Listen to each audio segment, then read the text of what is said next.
Today on Tricurl Studios, we do a high-gain amp shootout here between the Mesa Boogie 3-channel 100-watt dual rectifier, so that's not the multi-watt, and the Peavey Valve King 100 Mark I.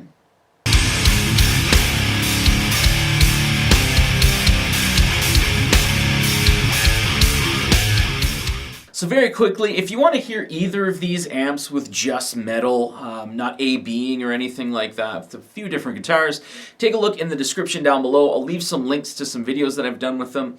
And as well, you'll see that the signal chain's listed there, so if you have any questions on kind of how I recorded it and everything, that should answer some of those. So I have two sound samples today, and I made the personal choice to use an Ibanez TS9 to boost for both of the different samples.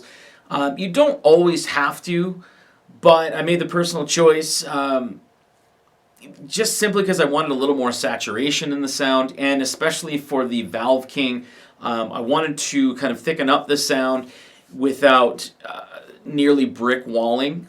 So that's something that I've found is very beneficial. Neither of these amps do you absolutely have to, but especially for the dual rectifier, a lot of people do find that helpful.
So there you go. There are the 2 sound samples for both of the amps.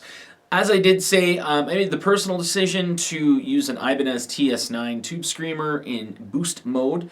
That way it kind of, for the Valve King, I find that it's helpful, not needed, but it's helpful when you want to get a little more low end.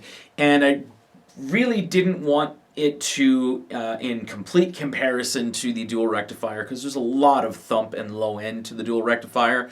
I didn't want it to come across as if it was like a super thin amp.